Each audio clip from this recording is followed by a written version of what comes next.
Hey friend, please subscribe. 1 second for you. Big deal for me. I flipped the free after 9:30 sign, same as always, and pushed the night pastry box out onto the front step.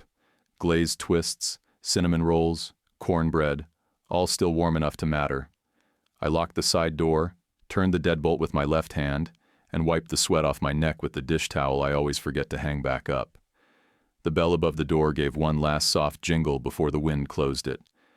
That was the sound of closing time at Burke's Diner. Before we start, tell us which city or country you're listening from. Let's see which corners of the world we've gathered from today. Thanks. And now the story. My name's Clark Hartwell. I'm 49, got a little gray around the temples, and I run Burke's on Main Street in Camden, North Carolina. Folks around here still call it Edwin's, even though he's been gone 7 years.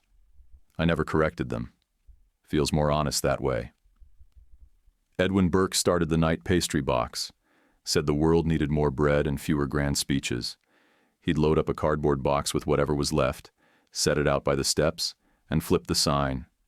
No drama, no charity banners, just a quiet way to feed someone who didn't want to ask. I kept it going, not because I'm noble. It keeps my hands steady and my head from spinning off. Inside, the place smelled like cinnamon and butter, sweet and grounding, the kind of smell that sticks to your clothes and settles your nerves. I made one last sweep of the dining room, ran a cloth over the counter, and reached under the register for the spiral-bound notebook Edwin called the Little Things Book. He started it 20-something years back. I've logged 38 pages since then, tracking things like coffee on the house, extra muffins to the shelter, and the vet by the river who I give cornbread to when he makes it up the hill. Some of the notes are in my heavy block print. A few are in Edwin's old scrawl, sharp and fast, like he never planned to be remembered. As I bent down to slide the last tray of rolls into a paper sack, I heard the familiar voice of Travis Pike. He was leaning on the railing like he owned the place. "Nice PR stunt," he said, nodding at the pastry box. "Guess it buys you sainthood around here, huh?" I didn't say a word, just kept wiping the counter. Travis was the kind of guy who fed on reaction. He didn't care if you liked him, just that you looked. He lit a cigarette, let it hang from his lip like a toothpick, and kept going. "Guilt food, that's what I call it. Bet you sleep real good after giving stale donuts to the homeless." I snapped the rag down hard against the edge of the counter. Not at him, just to let the air know I was done listening. Sure enough, after a few more mutters and no bite, he wandered off down the street like he always did. Irene used to say I was too calm, that one day I'd explode from holding it all in. She said that before she vanished with our daughter. Left me with a note on the back of a grocery list. "Don't look if you love." Our girl was 5. That was 24 years ago. I touched the Polaroid she took of me, taped behind the counter. I look young in it. Hopeful. We just opened the diner then. I remember her smile. I remember the cinnamon roll I handed her, warm from the oven, still gooey in the middle. She said it tasted like a hug. Now I pass a loaf of cornbread to Miss Dottie from the church pantry, nod to a young guy in a hoodie waiting by the alley. He never says much, just takes what I hand him and vanishes. No questions, no judgment. That's the code around here. I make a final pass, turn the pie case light off, and brush my fingers across Edwin's picture. He's holding a loaf like it's something sacred. I set 2 free scones in the bell jar by the door. The wind rattles it once, like it's saying goodnight. Then I kill the lights, lock the door behind me, and walk home under the same flickering street lamp that's never been fixed. I was folding the paper bag closed when the front step creaked louder than usual. I looked up and saw a kid coming up slow, like he wasn't sure he was allowed. Ball cap low, sleeves too short, arms wrapped around a beat-up metal recipe box that looked like it weighed more than he did. "You Clark?" he asked. I nodded once, still behind the counter. He set the box down like it might explode if handled wrong. "My name's Miles. Mom said to bring you this." I didn't move right away. The box had a latch like an old ammo tin, dented and worn smooth at the edges. Even from where I stood, I could smell attic dust and something spiced. Nutmeg or maybe old cloves. I came around the counter and crouched next to it. The latch stuck a second. Then it popped open with a tired click. Inside were layers of recipe cards, some grease-stained, some curled at the corners, dividers with faded labels, and underneath, tucked into the crook of a tab marked Personal, was an envelope with my name on it. Not just my name in Irene's handwriting. Neat, upright, a little slanted to the right, the way she used to label freezer bags. I don't know what hit me harder, the name or the photo under the lid. It was taped crooked on the metal, me in front of that busted-up coffee cart we called Clark's Cup, smiling like I had it all figured out. On the back, my own handwriting. Try batch number 3, more brown sugar. You said it tasted like a hug. I opened the envelope. My fingers were sure, but my insides felt like jelly. The letter was dated nearly 24 years ago. Long paper, single fold. The ink hadn't faded much. She said she was sorry. Sorry she ran. Sorry she took Martha. Sorry she believed what her head told her when her heart said different. She wrote, "I hear footsteps even when I'm alone." Like fear had moved into her skin. She never sent the letter, just folded it and kept it with recipes. Underneath the letter was a scrap notepad from the Lakeview Motor Court, printed with a phone number I hadn't even thought about in 20 years. There was also a grocery receipt, folded tight, wrapped around a small blue claim ticket. Storage locker out by the highway. I stared down into the box, and for a second everything around me, walls, windows, lights, tilted like a deck on open water. "My mom's Martha," the boy said, like he was reading my silence. "She's at the motel off the bypass. She said to let you read the letter first." I looked at him, freckled, tense, one shoe untied, and tried to find my voice. "How'd you get the box?" He scratched his neck. "My great-grandma Agnes kept it with the good linens. My Aunt Deborah pulled it down last week after the water pipe burst. Said it was time. Said she had to tell the truth now." He said it like he didn't know if truth was a gift or a bomb. "Where you all staying?" I asked. He pointed out the front window, past Main and toward the old river bridge. "Room 7. Mom won't come in here yet. She said the smell, cinnamon, it'll break her." The air inside was thick with it. I got what she meant. Memory doesn't need words when scent already cuts straight to the bone. I stood up slowly and walked back to the counter. My knees weren't steady. I flipped open the little things book and wrote, "Miles, 10:47 at night. Brought the truth." I closed the notebook. My hand was rock steady. My stomach was turning over like it had swallowed a motor. "Let's walk," I said, grabbing 2 cinnamon rolls from the rack and the half-full thermos I'd been saving for my ride home. I hit the lights and locked up, flipping the sign even though there was nobody left to read it. The bell over the door chimed once on the way out. Sounded like a coin dropped into a well. We crossed Main together, me with the thermos, him with his eyes stuck to the sidewalk like he didn't want to spook anything. I didn't ask him questions. The boy had done more than enough already. He delivered something grown people avoided for years. "You like cinnamon?" I asked him halfway down the block. He shrugged. "I like it when it's not sad." We kept walking in silence after that. Streetlights threw long shadows across the sidewalk, and the wind carried that sticky edge of fall, when the air smells like crushed leaves and faint smoke. The same kind of night Irene left. I'd been closing up then too. Got home to a cold stove and a warm note that told me not to look. I looked anyway. 17 months of chasing phone numbers, writing letters, showing up at addresses people said were dead ends. Glenn Hart, her brother, shut me out at every turn. Irene's mother wouldn't even open the screen door. And now here stood this kid, less than 5 feet tall, carrying what all of them swore didn't exist. We turned left past the church lot. The cross on the steeple was backlit against the stars, casting a long shadow toward the bridge. I saw the cheap neon glow of the Lakeview Motor Court sign up ahead, 2 letters short and flickering. Room 7. I could feel the letter in my pocket like it was pulsing. That recipe box was still sitting on my counter like it had always belonged there, like it had just waited for me to be ready.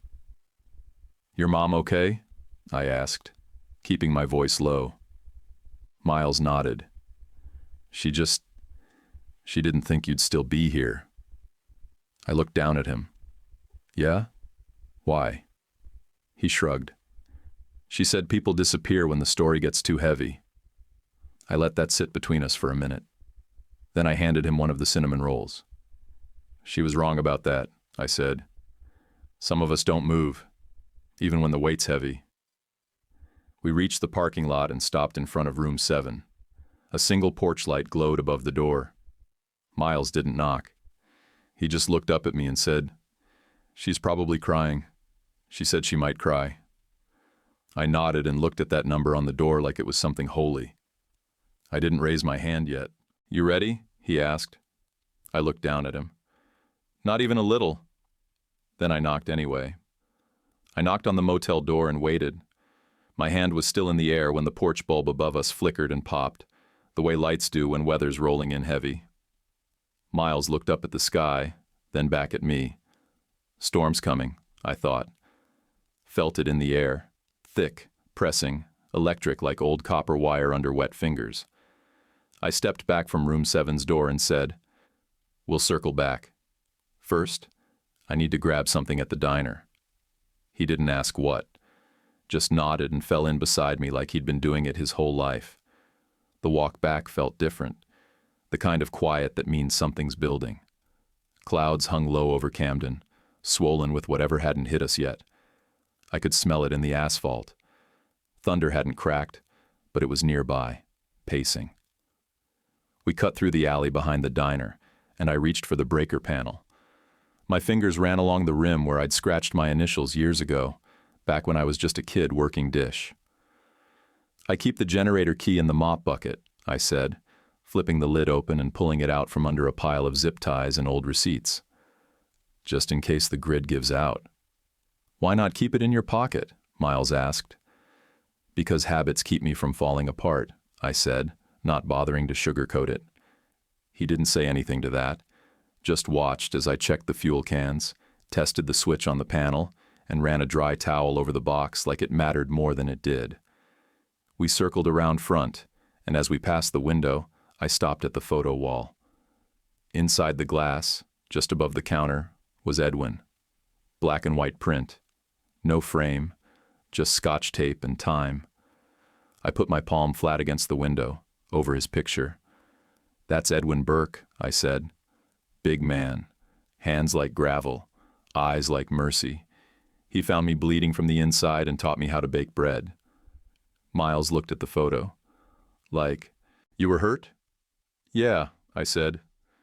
"But not the kind that leaves a mark where people can see it." Edwin worked nights at the mill. Then he'd come here and bake till the sun came up. Bread, pies, biscuits, whatever kept his hands moving. Every night at 9:30, he packed a cardboard box and left it on the back steps. No sermon, no sign. Folks started calling it night bread. Said it showed up when it was needed and disappeared before pride could argue with hunger. I could feel the weight of that box in my memory, still warm, wrapped in silence. Edwin believed food could shut people up in the best way, give their mouths something better to do than spit hate. "He found me 24 years ago," I said. "I was broke, angry, and didn't have anybody left who'd answer the phone when I called. He gave me a job washing dishes. Didn't ask for my story. Just pointed at the sink." Miles stood still, eyes locked on the photo. "He sounds like someone people should have listened to." "They did," I said. "Just not fast enough. Edwin taught me dough, taught me timing, taught me how you can put love into something and hand it to a stranger, and it still counts. After about 6 months, he let me bake the cornbread. After a year, he gave me keys. Didn't say congratulations," I said. Just dropped the keys in my palm and said, "Keep it clean." Miles looked up. "That it?" "Yep. Best promotion I ever got." We went inside through the back, just long enough for me to grab the generator manual and a flashlight. I paused at the register, reached under, and pulled out the Little Things book again. Page 39. Edwin's old handwriting was fading now, smudged from years of coffee spills and flour dust. Just above a smeared banana bread note, he'd written, "Generosity is interest that compounds." I didn't understand that when I first read it. I thought he meant tips. Now I knew better. Kindness adds up. Not all at once. But it does. Miles pointed at the notebook. "That's his?" "It started with him," I said. "It's mine now. Legacy only counts if it keeps moving." "Did he say that too?" "No. That was from the letter he left me with the deed. Edwin died 7 summers ago. Lawyer came in with a manila envelope. Said it was mine now. Said Edwin didn't want a ceremony. He just wanted it to keep running. I saw it on the kid's face. The idea that someone could hand their whole life's work to another person without asking for anything back. He was still young enough to think people always wanted something. Edwin knew what I needed before I did, I said. He gave me dignity back when the world said I didn't deserve it. We stepped out the side door, into the darkening street. Choir practice had let out at the church. We passed a few parishioners with casserole dishes and hymn folders. Some waved. Miles held the thermos like it was his job. "You ever think about leaving?" he asked suddenly. "All the time," I said. "But not since I took over. This place..." I glanced back at the diner. It's the one thing I didn't lose when Irene left. Everything else went to hell. But the kitchen was still warm. We turned down Maple, headed back toward the bridge. Storm clouds were layered thick now, dark on darker. A low rumble rolled overhead. Miles walked faster, like the weight of what he was carrying had started to register. Ahead, I saw the Lakeview sign, flickering and half dead, like it never really woke up since the late 80s. Only the letters VACNY lit up. Vacancy. The letter in my pocket might as well have been a brick. Heavy in a different way than the recipe box, but same kind of anchor. One pulls you down, the other keeps you from blowing away. "You scared?" I asked, not looking at him. He kicked a rock into the curb. "A little. Mom said it's okay to be scared and still walk towards something." Smart kid. When we reached the parking lot, I slowed down, squinting toward room 7. A curtain moved behind the window. She was watching. She knew I was coming. "I need a second," I said. Miles just nodded and walked ahead, tapping lightly on the door before slipping inside. I stood there alone, with the storm pressing down and the neon buzzing behind me. Edwin always said bread made things clearer. I didn't have bread in my hands right then, but I had a reason to knock, and that had to be enough. Room 7's door was already cracked when I stepped up. Not wide, just enough for someone inside to see who was coming and decide what to do about it. A corner of a hard-shell suitcase stuck out by the mini-fridge. A pair of navy flats sat side by side on the doormat like they'd been placed there with purpose. My mouth went dry, and my pulse kicked hard. I knocked anyway. The door eased open 2 more inches, and she was there. Martha. She pulled in a breath and didn't say a word at first. I knew her before my brain even caught up. Her mother's pale green eyes, my square jaw, her shoulders set in that way Irene used to do when she was bracing for something. Her hair was tied back in a tight, practical knot, and when she shifted, the air moved just enough to carry cinnamon lotion toward me. It landed hard. My breath caught. We just stared at each other for a second too long, like we both forgot how to start this kind of moment. I bent down and set the thermos on the edge of the dresser so my hands wouldn't show their tremble. Miles slid past us, climbed up onto the foot of the bed, and started peeling a napkin off his cinnamon roll like it was the most normal thing in the world. "I was 5, Martha said. No hello, no hesitation. "I remember the red open sign in your diner window. It blinked too fast. You gave me a cinnamon roll. It was warm enough that it burned my fingers." Her voice cracked a little, but she pushed through it. "And then there was a bus." "I read the letter," I said quietly. That was all I could manage without breaking open. She nodded once, then looked down at the floor like she needed something solid to anchor to. We moved a lot. Small towns first, then cities, then back to small towns again. Mom never stayed anywhere more than a year. Said people were watching. Said they knew things. I didn't interrupt. I didn't blink.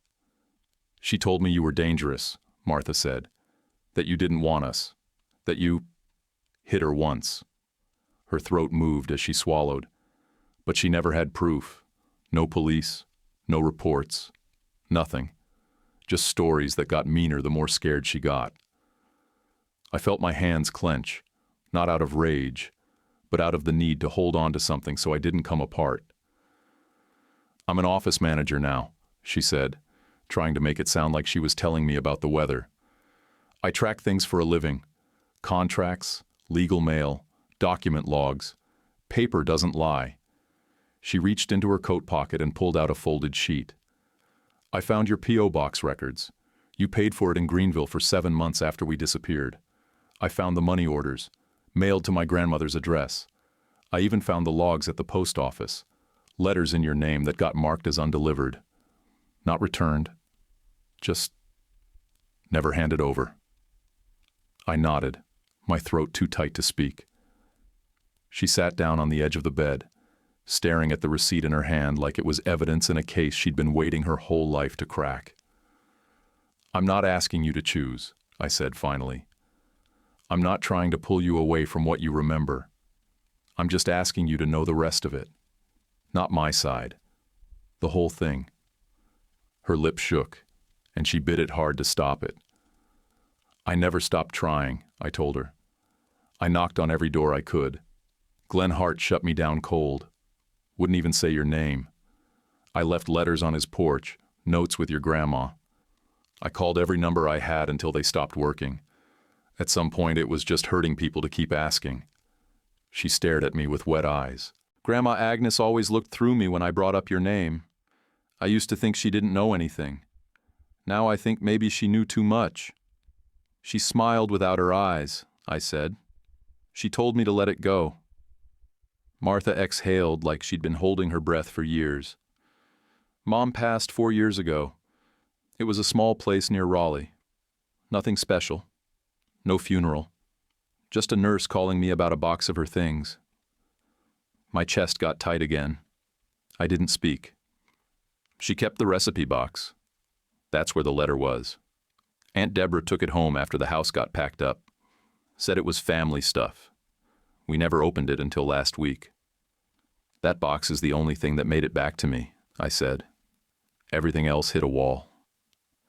We sat in the motel chairs outside the room, metal frames wobbling on uneven pavement.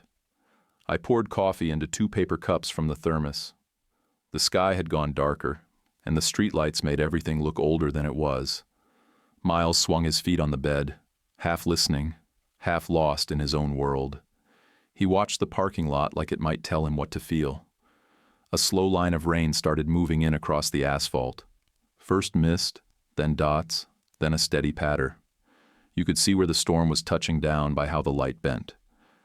Martha took a sip and held the cup in both hands. I looked up your diner before we came, read some reviews, watched a couple of local news clips. People talked about the night bread and the way you don't talk much. Some folks fill silence with talk, I said. I bake. She smiled, but it was the kind that comes with a bruise underneath. Mom used to say you were silent because you were guilty. Now I think maybe you were just trying not to make it worse. I didn't respond. The truth didn't need decoration. She turned toward me and asked, "What did you think happened to me?" I let that question sit a moment. I thought maybe you were better off without me. I hoped it was that. Even when I knew it wasn't. She wiped her face with the sleeve of her jacket. Do you still have the red open sign? Same one, I said. Still blinks too fast. The first crack of thunder hit then, rolling across the sky like it was dragging the past behind it. We all looked up at once. Miles climbed off the bed and leaned against her leg. She set her hand on his head without thinking. The motel light buzzed. The rain picked up. I looked at them, my daughter and my grandson, and knew that whatever was coming next, we'd already crossed the worst part. The thunder that cracked overhead was louder this time, closer, sharper, meaner. We all flinched at once. Miles grabbed Martha's hand. She didn't flinch. She just stood up, coffee cup still warm in her other hand, and looked at me like she already knew the next move. Then the motel light stuttered, once, twice, and died. "Grab your jacket," I said, already turning. She didn't ask why. She just reached for her coat and called for Miles. He was off the bed in seconds, cinnamon roll still clutched in one hand like it was survival gear. We cut across the lot fast, rain hitting us in thick slaps. My boots skidded once on the slick curb, but I didn't stop. The diner was 2 blocks away, and I knew exactly how long I had before the freezer line started to warm. I'd seen it too many times before. Storms that didn't wait on anyone. Power grids that went down before you could light a single candle. At the back door, I yanked the chain loose from the inside bolt, shoved it open, and flipped the light panel.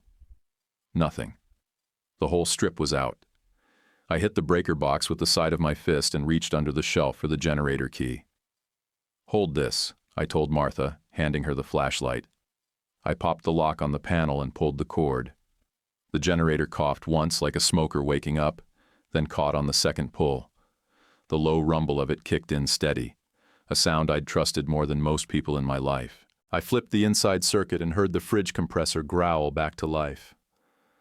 "A man can love a machine," I muttered, "so long as it never asks for more than oil and a pull cord." Martha raised an eyebrow but didn't say anything. She was soaked, her bangs sticking to her cheekbones, and still looked steadier than I felt. I walked through the kitchen, flipped on the gas burner, and threw open the front doors. Rain blew sideways down Main Street. The power was out across the block. Only glow came from gas stations and brake lights. I lit 2 lanterns, grabbed a crate of cornbread from the lowboy, and started a fresh pot of coffee on the stovetop. Word spreads faster in a small town than a storm front. By the 10-minute mark, people were already coming in. Nurses just off shift in their scrubs, 2 guys from under the bridge dragging ponchos behind them, a few families carrying flashlights and wet umbrellas. Nobody asked. They just came. I nodded, pointed toward the stools, and started ladling chili into to-go cups like it was Sunday service. The Little Things book stayed on the shelf. No time to log anything tonight. Martha went to the pie case without being asked. I watched her lift slices onto paper plates like she'd done it her whole life. Miles climbed onto a milk crate and started handing out brownies, fingers sticky, smile wide like it was a game. Every time he caught my eye, he beamed like I'd taught him a trick. I didn't tell him it wasn't magic. I just kept pouring coffee. The smell of cinnamon and chili filled the room. The heat from the burners spread to the walls, and the rain kept slapping the windows. Lanterns flickered gold light across everyone's faces. Then, of course, came Travis Pike. He showed up with both phones out, aiming one at the window and the other at the counter. "Look at this. Clark Hartwell staging a storm rescue. Hope you're getting your angles right," he said. I didn't blink. Just grabbed a bar towel, walked up to his lens, and draped it over the phone. "You can stir chili or step out of the way," I said. He looked like he was about to argue, then realized how many eyes were on him. He grabbed a ladle and shuffled over to the pot. Pastor Frank came next, carrying 2 boxes of candles under each arm. He moved straight to the tables, lit 6 of them, and started setting out paper napkins. "I figured you'd be open," he said, with a short nod. "Couldn't sleep with the fridge dying," I said. Then the city cop walked in, wet from the waist down, dropped his radio on the pie counter, and picked up a ladle like it was policy. That's the thing about Camden. Folks might whisper your name one week and serve beside you the next if you're feeding them. A gust of wind shoved the door open wide, and there she was, Agnes Hart, tight-lipped, umbrella in one hand, Glenn Hart behind her looking like he was already searching for a camera lens. He stepped in behind her, scanning the room until he spotted Martha at my side. He froze like a man who saw a ghost in the wrong clothes. Agnes kept her chin high. "Show's over when the power comes back." "There's no show, ma'am," I said. "There's soup." She didn't take a bowl. She never did take anything with my name on it. But she didn't walk out either. A kid I recognized from the river camp came up, dripping wet, maybe 15. "Can I sleep under your awning?" he asked, eyes low. "You can," I said. "Stay dry. I'll bring out a tarp." Before I could move, Martha walked to the back, grabbed a folded tablecloth, and handed it to him like it was normal. "Here, wrap up in this." I caught Agnes watching her. Her mouth got even tighter, but her eyes flickered. She looked away first. We ran out of chili around the time the rain started to ease. Cornbread was down to crumbs, coffee pot running low. Martha leaned on the counter beside me, shoulder to shoulder, both of us sweating from the heat inside. Miles curled up in the booth by the window, brownie crumbs on his knees. Then the grid kicked back on.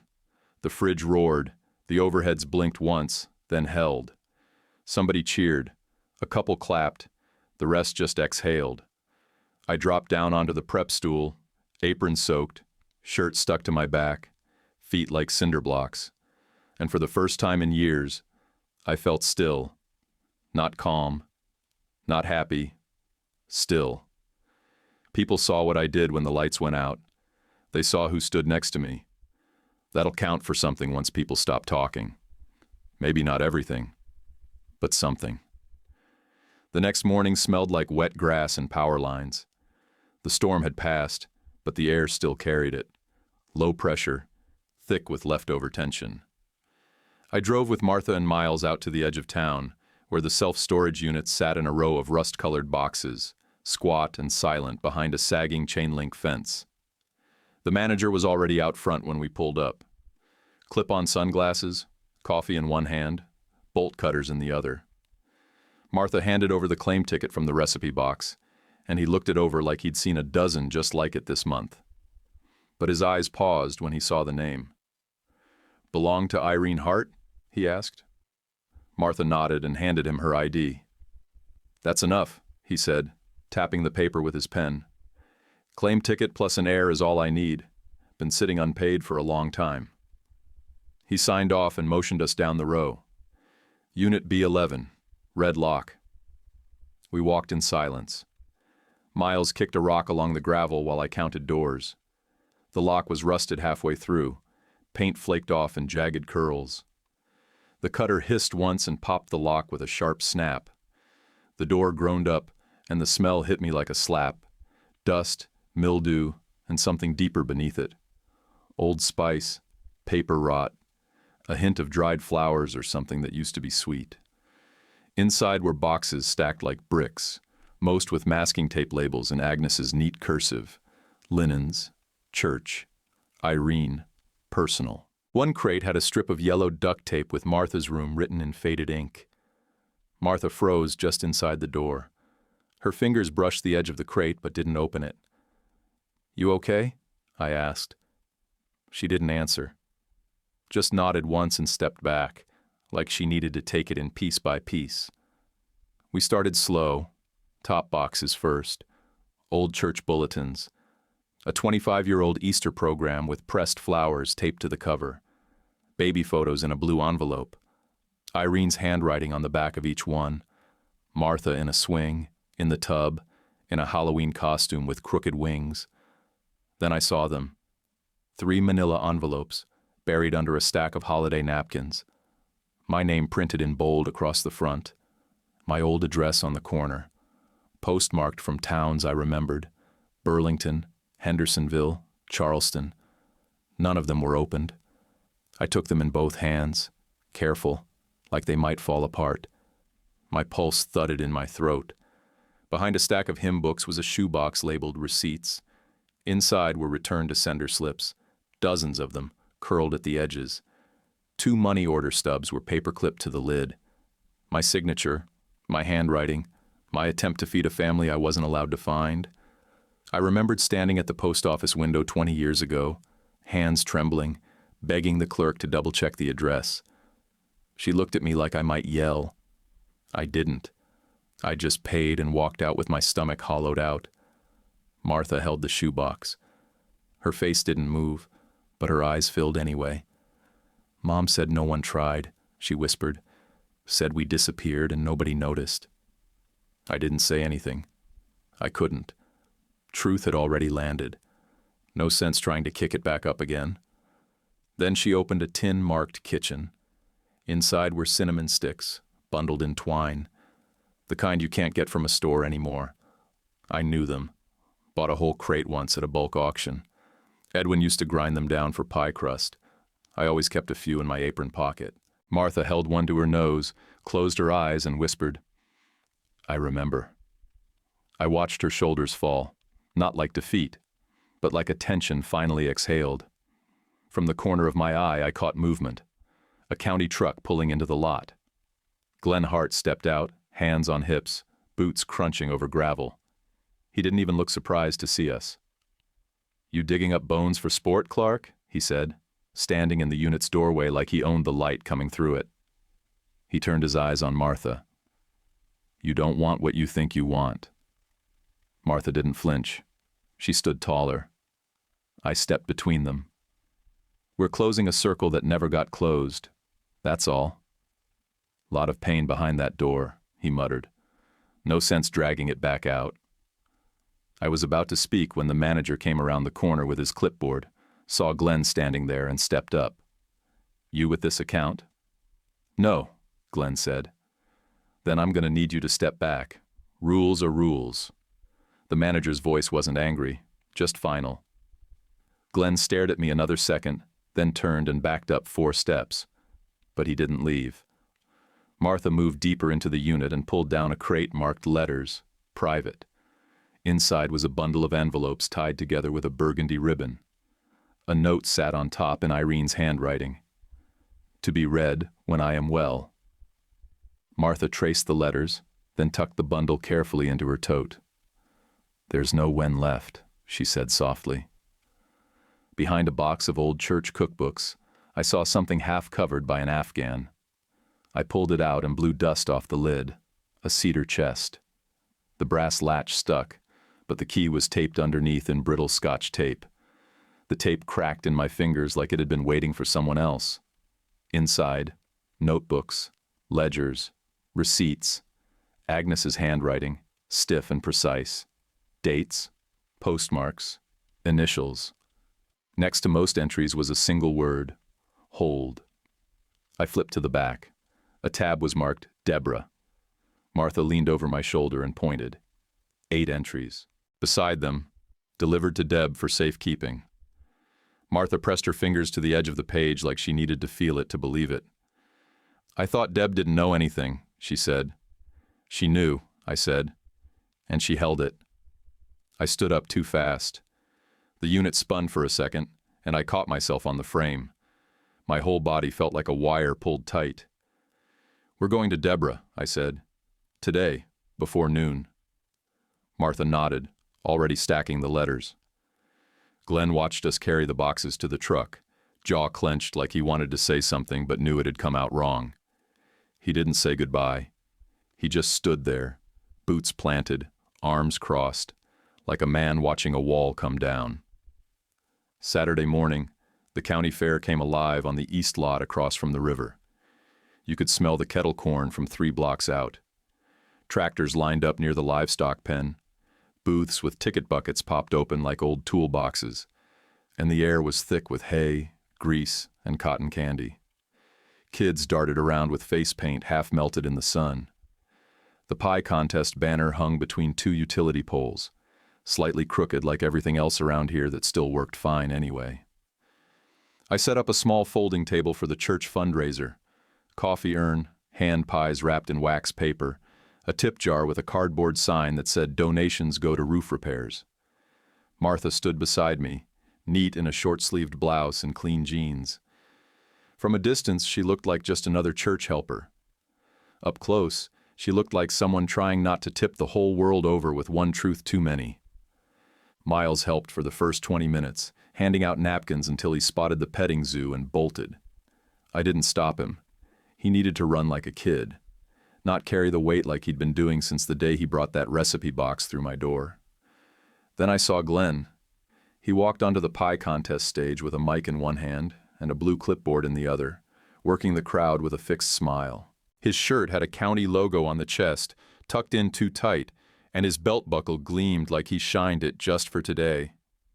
Agnes sat under the nearby shade tent, upright, ankle crossed over ankle like a queen on a folding throne. Both of them looked pleased with themselves, like they'd just finished fixing something nobody asked them to touch. Glenn tapped the mic and said, "Good afternoon, Camden County." His voice echoed across the lot, fake charming with a dash of preacher. "Always a pleasure to be with you fine folks, and it's always worth reminding ourselves what really matters. Tradition, community, family." I kept pouring coffee. My hands didn't twitch. "But we've got to protect those things," he went on, pacing the stage like it owed him rent. "Because sometimes people try to rewrite history when they think we're not paying attention." His eyes flicked over to my booth. Martha didn't flinch. I didn't blink. The coffee kept flowing. "And when that happens," Glenn continued, "we've got to remember who we are, and who's really looking out for the folks that built this place." Martha stepped forward, calm, clear. She didn't ask for a mic, just spoke loud enough for the folks nearby to hear. "My mother was sick," she said, "and we all paid for it, every one of us." She looked toward the shade tent, then the stage. "We're not here to fight anyone. We're here to know the truth and stop hiding from it." Some clapped. A few crossed their arms. One woman pulled her kid a little closer like she wasn't sure which way this was about to turn. That's this town, split down the middle until someone forces it to pick a side. I was handing a hand pie to a lady in a motorized scooter when the code inspector walked up to my booth with a clipboard and a plastic badge clipped to his collar. "Afternoon," he said. "Got a complaint in the system. Your sidewalk sign and hood system both flagged." My stomach dropped cold. "This booth doesn't even have a hood," I said. "It's about your business on Main, the diner. Says your overhead vent hasn't been up to code since last year, and the sandwich board sign violates sidewalk clearance." "That sign's been out front for 9 years," I said, "and the hood got serviced in March." "I'm just reading the file," he said, shrugging. "It was submitted anonymously 2 days ago. I'm required to issue a preliminary citation." He handed me the yellow notice, top edge flapping in the breeze like it wanted to slap me. Martha stepped closer, snatched it out of my hand and scanned it fast. Her voice turned cold. "We'll handle this. I'll have documentation to your office Monday morning." She didn't raise her voice. Didn't need to. Her tone could cut tin. Glenn came strolling by just slow enough to be seen. "Shame about the red tape," he said. His teeth didn't show. Just that tight, satisfied grin of a man who thinks paperwork counts as clean revenge. Agnes patted his arm like a proud coach after a dirty play. I looked down at the clipboard he was holding, and for a split second, I saw it. A typed page clipped on the back. A copy of the note Irene left. Only this version had a printed header from a laser model that didn't exist 24 years ago. The logo was modern. Wrong. He turned the clipboard fast, but not fast enough. Records outlast rumors. We broke down the booth early. I folded the table with more force than needed, and Martha packed the pies like she was filing evidence. As we were rolling up the tablecloth, Pastor Frank stepped up, his eyes on the inspector's car. "You need records," he said. "You let me know. People can faux IA in this county." I shook his hand. "Might take you up on that." He nodded and walked away, pulling out his phone like a man with a plan. Back in the truck, Martha sat in the passenger seat with the citation in her lap. She waited until we'd cleared the fairground lot before she spoke. "That complaint smelled like Glenn." I didn't even look over. "Paper trail." She nodded, already pulling a pen from her purse like she was mentally assembling the first page of a folder. I kept my eyes on the road, but my ears tuned into the hum of the river beside us. The fairgrounds faded behind us, music still going, laughter from kids echoing faintly, but the river sound stayed steady. Water doesn't stop. It keeps pushing, finds its path, even when rocks stay in the way. Sunday morning came gray and heavy with humidity, the kind that made the church windows fog up before the first hymn. I wore a clean shirt for once, white with faint blue checks, and sat in the back row. Martha and Miles sat beside me, both quiet. The pew creaked under us when we shifted. The sermon that morning was about truth and mercy, and halfway through it I started to think Pastor Frank had borrowed the topic straight from my pocket. He said mercy doesn't erase the past. It just gives you room to stand in it. Martha's jaw tightened a little, but she stayed still. Miles leaned against her shoulder, drawing lazy circles on the pew with his finger. When the amen came, it sounded more like a deep exhale than a cheer. Afterward, the folding tables came out. Church ladies carried in casseroles wrapped in foil, potato salad, deviled eggs, and 3 steaming pans of cinnamon rolls. The smell hit like a hammer. Warm, sweet, almost identical to what used to drift through the diner every night at closing. Martha froze mid-step, eyes glassy, hand gripping the edge of a table for balance. "It's okay," I told her softly, passing her a napkin. "Just a smell. Nothing it can do to you now. You wouldn't think a smell could throw someone back 24 years, but it can." She nodded, but her shoulders trembled once before she steadied. I was stacking cups by the punch bowl when I saw Deborah come in. She moved quietly, like she was sneaking up on her own conscience. Same cardigan as always, even though it was too warm. Her face had that look people get when they've carried something too long and finally decide to set it down, even if it breaks. She waited until most folks were seated, then came to me. "Clark," she said, "can we talk?" "In private." We slipped into one of the small classrooms off the hall, the kind with faded construction paper borders still pinned on the walls. She closed the door, opened her purse, and set a stack of envelopes on the table. My name was on every one of them. My handwriting. Old stamps. Corners yellowed. "Your letters came to the house," she said. "Mama told me to hold them till Irene was ready." Her hands shook as she lined the envelopes into a neat row. I did what she said. Then I kept doing it, even after I knew better. I stared at them, the weight of 20 years of silence sitting between us. "How many?" "Dozens," she said. "Maybe more." I stopped counting. Her voice cracked, and she swallowed it down. Glenn knew too. He picked up mail at that motel on Highway 64, Lakeview Motor Court. Told the clerk he was helping his sister avoid a man who wouldn't let go. The clerk believed him because Glenn did the landscaping there. My jaw tightened, but I stayed quiet. Let her talk. Deborah opened a worn notebook next. I recognized the handwriting immediately. Agnes's ledger copy. Neat, looping cursive, no wasted space. She flipped to a page marked Hold. Dates, initials, and next to most, the same word written over and over. Hold. She pointed to 8 entries with her own initials beside them. "These are mine," she said. "I never handed them over. I kept them in a drawer for years. I told myself I'd deliver them when the time was right." Martha's face went red. She was crying and angry at the same time, voice shaking but strong. "Why? Why would you do that? You knew he was trying to reach us." Deborah looked down at her hands. "Because Mama ran that house with fear. Because I was a coward. Because I thought protecting Irene meant punishing you. And because it was easier to stay quiet."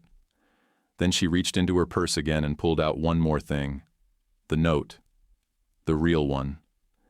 The edges were soft, the ink slightly blurred. The words, "Don't look if you love," slanted down the page in Irene's hand. No letterhead, no typed header, just pen on paper. "The one Glenn waves around isn't this," she said. "He made a copy years ago when the ink started to fade. Added that fake header to make it look official. He liked how it made you look." Her voice had gone flat, like she'd practiced saying it 100 times and was finally out of rehearsals. Martha sat down hard on the folding chair beside me, the legs scraping across the tile. "He made it worse," she said. "All of it. Every time." Deborah nodded. "He believed if people saw you as dangerous, Irene would stay hidden. And if she stayed hidden, Mama wouldn't have to face what she'd done." I didn't trust my own voice. My throat felt full of gravel. so I said the smallest true thing I could. Thank you for telling the truth. For a moment, the only sound was the low hum of the vent above us. It felt like air was finally moving through a room that had been sealed too long. A knock came at the door. Pastor Frank leaned in, eyebrows raised. "Sorry to interrupt," he said. "Inspector dropped by, said he heard some folks had questions about anonymous complaints." His eyes flicked from Deborah's stack of letters to me. "Timing's something, isn't it?" "Yeah," I said. "Sure is."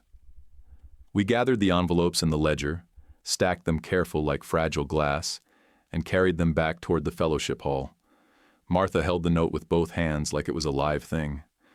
Agnes was by the dessert table, back straight, face unreadable. She watched us cross the room but didn't move toward us. Not even an inch. Behind her, the cinnamon rolls sat untouched, their scent spreading through the room like truth finally let out of a box. Glenn wasn't there. That told me he already knew what was coming. Monday morning, Martha showed up at the diner before the first pot of coffee was halfway brewed. She set her laptop on the counter, opened 3 legal pads like she was laying out blueprints, and cracked her knuckles like the fight had finally made it to her side of the table. I poured her a mug and slid it over without a word. She typed fast, lips pressed tight. "Public records request filed," she said. "Complaint logs, network access records, email metadata, anything tied to the day of the fair." I nodded and went to the back office. Edwin's file cabinet still groaned like an old man every time it opened, but the folders were right where they should be, labeled in faded black marker and stiff with age. I pulled out every hood inspection, fire code ticket, and vent service receipt going back 9 years. I stacked them on the prep table like proof of life. Deborah showed up an hour later with 2 people in tow. One was the manager from Lakeview Motor Court, same heavy frame and thick mustache I remembered from way back. The other was a retired postal clerk with a sharp chin and a memory like a ledger. She said flat out, "Agnes Hart told me to mark letters as held at recipient's request. I remember it because no recipient ever asked." At exactly 11:17 in the morning, Martha's email pinged with a reply from the county clerk's office. She opened it, and her eyes narrowed the way a bookkeeper spots a bad entry. "Anonymous complaint was submitted on the county facility's guest Wi-Fi," she said, scrolling. "Time stamped 5 minutes after Glenn walked off the pie contest stage." She clicked through the attachments. Photos taken on a Samsung Galaxy. EXIF data shows GPS coordinates, fairground parking lot. Glenn's phone model matches. She printed the whole thing and slid it into a folder already labeled. Complaint, ledger, letters, note. Her handwriting was sharp and certain, just like her mother's had been, only now it served a different kind of truth. "We're ready," she said. I didn't like meetings, never did. But this wasn't just mine anymore. This belonged to every letter that never got read, every lie that landed harder than truth ever got the chance to. We sat on hard chairs in the 3rd row of the county council chamber. When our turn came, Martha stood first, calm, even. She laid out the complaint timestamp, the Wi-Fi ID, the metadata on the photos. Then she placed the ledger on the table, then the returned letters, then Irene's real note. "This town has swallowed lies for long enough," she said. "And some folks made sure the truth stayed locked away for 2 decades. That stops now." Deborah came next. She didn't cry, didn't shake. She stood there in that cardigan, voice low but steady. "I kept the letters. I made it worse. I can't take it back, but I won't keep hiding." She stepped down and sat beside me. Her hand brushed the edge of the folder but didn't open it. I stood up last. I didn't prepare anything. Didn't need to. "I own a diner," I said. "I feed people. That's what I've always done. I sent letters and money to my wife and kid. People interfered. I didn't know how deep it went, but I never stopped trying until it just hurt more people to keep asking." I stopped there. No speech. Just the facts. The council chair blinked like he'd bitten down on something sharp. He looked at the inspector, who stood near the back with his arms crossed and regret on his face. I acted on what I thought was a valid complaint, the inspector said. It wasn't. I'm rescinding the notice.